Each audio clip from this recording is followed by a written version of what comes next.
There are some truly talented actors backing up Oscar winner Brie Larson as Carol Danvers, most of whom you've probably seen on several occasions without even knowing it. From her allies in Star Force to the villains of the piece, here's why you recognize the cast of Captain Marvel. Gemma Chan joins the Captain Marvel cast as Minn-Erva, a Kree scientist and loyalist. In the comics, she was part of a plot to eliminate 90% of the Kree Empire, which would have forced the remaining 10% to evolve at a quicker rate. Chan turned down a job with an international law firm to pursue a career in acting, which began in earnest when she was cast in the critically acclaimed sci-fi series Humans. She then scored a variety of minor roles in Hollywood, but Tinseltown didn't really start paying attention to Chan until 2018's Crazy Rich Asians blew up.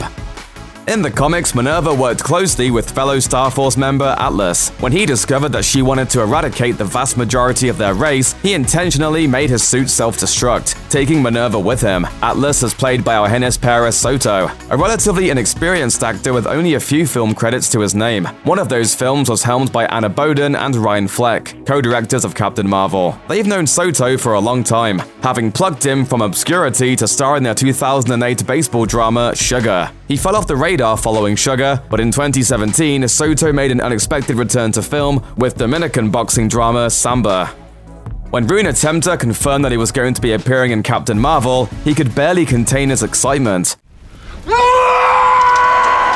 The actor was quite clearly fired up for his Marvel debut, but what does his character have to offer? Well, he's fairly minor. You can count Bron-Char's total comics appearances on one hand, though he belongs to a small group of Marvel characters who have been able to destroy one of Captain America's shields in battle. So he's no pushover. If you've ever watched Temte in The Last Kingdom, you'll know that the big Norwegian is already well versed in battle sequences. He's best known for playing bearded warlord Ubba in the historical fiction series, for which he trained in ancient Viking martial arts. Temte has also been seen in Sky Atlantic's Fortitude and sports biopic Eddie the Eagle.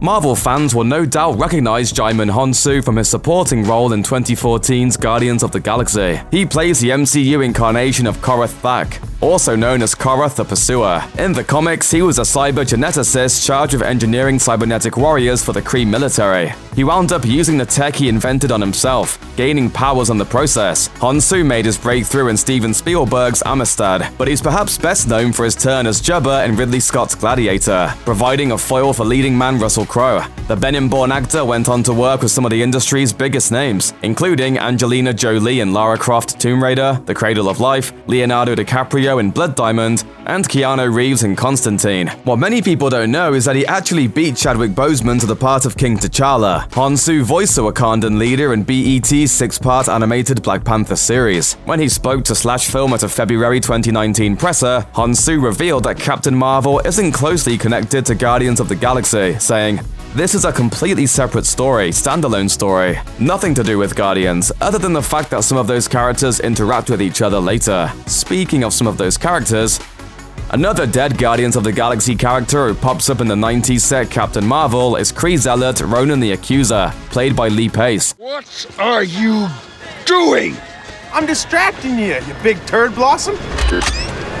According to Pace, we're going to see a slightly more chilled-out version of Ronan. The actor explained, "This isn't the same Ronan that we knew in Guardians of the Galaxy. This is before he's become a fundamentalist about the Kree way of living, but he's still true Kree." The opportunity to reprise the role of Ronan was welcomed by Pace, who thoroughly enjoyed working on Guardians. He told IGN, "I loved that film. I found the character very, very interesting. This kind of charismatic space terrorist. For most actors, space terrorist would be the weirdest role on their resume by some distance. But Pace was both a vampire and an elf before he was a Kree. The actor played Garrett in the final installment of the Twilight franchise and appeared in every film in Peter Jackson's Hobbit trilogy as Thranduil, the elven king of the Woodland Realm. Why did you do that? You promised to set him free. And I did. The identity of Jude Law's character was one of the biggest mysteries surrounding Captain Marvel during its production. The studio seemingly confirmed that the British actor was playing Mar-Vell, the original Captain Marvel in the comics, in December 2018. But a few months later, it was revealed that Law was actually playing Yon-Rogg. He had to wear colored contact lenses to play the Kree commander, but most film fans will still have recognized Law from his many Hollywood roles over the years. He came to the attention of international audiences at the turn of millennium, though when he starred alongside Matt Damon Djimon, and a number of other big names in the talented Mr. Ripley. Law went on to work with many of the industry's top directors, and in 2018, he took on the iconic role of Albus Dumbledore in Fantastic Beasts: The Crimes of Grindelwald, playing a younger version of the future Hogwarts headmaster. It appears as though Captain Marvel was the most physically demanding role that Law has taken in a long while. When Slashfilm asked him how many action sequences he had in the movie, the actor confirmed that there were 3 in total, saying, "One of them's been really fun, which we already shot. There are some other fantastic battle sequences." Brie Larson officially arrived on the Hollywood A-list with 2015's Room, putting in an Oscar-winning performance as a woman held captive for 7 years. Everyone knew her name after the Academy named her Best Actress, but people already knew her face. Before her star-making turn as Joy Newsome, Larson was becoming one of those actors that you're sure you've seen somewhere before, even if you can't put your finger on it. After some scene-stealing roles in comedy hits like Scott Pilgrim vs. the World and the reboot of 21 Jump Street, she made waves on the indie scene with a powerful performance in Short Term 12. She worked with Mark Wahlberg in The Gambler and supported Amy Schumer in Trainwreck. But as soon as she laid her hands on that coveted statuette, bigger offers started to come her way. After Room, Larson booked the co-lead in Kong: Skull Island, playing an anti-war photojournalist. In Kong, she got to work with Marvel veteran Samuel L. Jackson, who plays a major role in Captain Marvel. Larson also cast Jackson in a feature directorial debut, Unicorn Store. After their years of collaborating, Jackson has confirmed that Larson's fitness regimen for Skull Island was nowhere near as strenuous as what she's been doing to get in shape for her big MCU debut. Jackson told Collider, "The girl that I did Kong and Unicorn Store with is not this person. She's like 5% body fat now." The supremely talented Ben Mendelsohn seemed to appear out of nowhere, but the Australian actor has quietly been putting in outstanding performances for years now. He came to the attention of international audiences with a starring role in the Aussie drama Animal Kingdom, a Melbourne-set crime flick that wowed critics the world over. The movie was his Hollywood calling card, and in recent years, the character actor has become Tinseltown's new go-to villain. You'll probably recognize Mendelsohn from his turn as Imperial military director Orson Krennic in 2016's Rogue One: A Star Wars Story. Or perhaps you've seen him in 2018's Ready Player One. He played Nolan Sorrento, CEO of the shady company seeking full control over the movie's virtual reality haven, the Oasis. He's gained a reputation as something of a chameleon, a description that just so happens to fit his Captain Marvel character perfectly. The Emmy winner plays shape-shifting villain Talos in the 21st MCU movie. Mendelsohn explained a little about the Skrulls in typical comical fashion when he spoke to reporters during a set visit. Space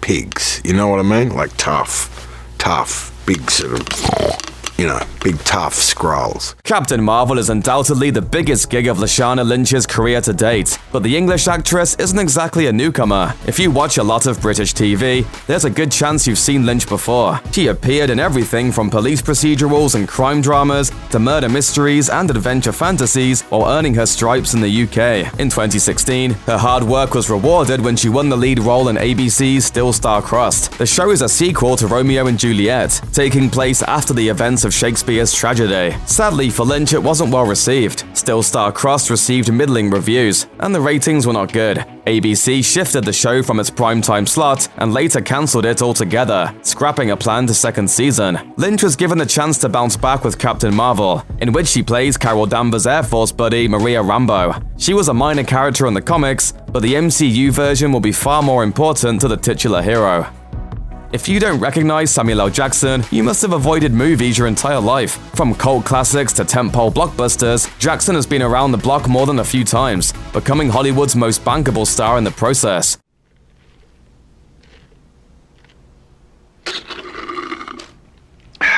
His face is one that the majority of Americans would know in an instant, but his physical appearance in Captain Marvel is likely to confuse anyone unfamiliar with the setting of the movie. Of course, since Captain Marvel is set in the 1990s, Jackson has been de-aged a few decades by the special effects wizards at Lola VFX. It's a technique that Marvel has been experimenting with in recent years, but Captain Marvel is the first time it's been used for the entirety of a movie. Jackson gave the technique his full approval on his official Instagram, posting a photo of himself as a young Nick Fury along with the caption, "Wow, this Marvel de-aging thing is doper than I thought." The 90s setting means fans will get to see the S.H.I.E.L.D. boss minus his famous eye patch. Though judging from some of Jackson's recent comments, he'll be down to one eye again by the time the credits roll. How does Fury even see these? He turns. Sounds exhausting. Clark Gregg's Phil Coulson is a rookie agent during the time Captain Marvel is set. Speaking to Den of Geek, Gregg revealed that the S.H.I.E.L.D. stalwart will be a total newbie when he meets Carol Danvers, saying, "He's a bit of a new guy in S.H.I.E.L.D., he's a lot younger. It's the earliest we have seen him." So when he says, "Mr. Stark, this isn't my first rodeo in Iron Man," this is maybe the rodeo he's talking about. Gregg managed to book minor movie parts throughout the 90s, later finding a home on TV. After landing one-off parts in Sex and the City and other shows, Gregg joined the cast of The West Wing, sporadically appearing as FBI Special Agent Michael Casper between 2001 and 2004. In 2008, he directed and acted in Choke, an adaptation of Chuck Palahniuk's book of the same name. Ancient, all-knowing, and a big-screen floating head, the Supreme Intelligence is a collection of the smartest Kree minds, merged over 1 million years in the past to create the ultimate weapon to defeat the Skrulls. Who better to step into that role than acclaimed actress Annette Bening? Bening has been acting steadily since the late 80s, appearing in everything from American Beauty to Tim Burton's cult classic comedy Mars Attacks. More recently, she was nominated for an Oscar for her leading role in The Kids Are Alright. Fans got a glimpse of Bening as the ancient megamind in a recent Captain Marvel trailer. Though there are some differences in her appearance, she has a body for one, and it's clear that this acting powerhouse is a good fit for the role. But even the Supreme Intelligence needs a little help from time to time, and Bening had to turn to an unlikely source to explain some of the more convoluted aspects of Captain Marvel to her. My kids, who I then told the story to and asked them to please explain to me what the hell was going on. Check out one of our newest videos right here. Plus, even more Looper videos about your favorite movies are coming soon. Subscribe to our YouTube channel and hit the bell so you don't miss a single one.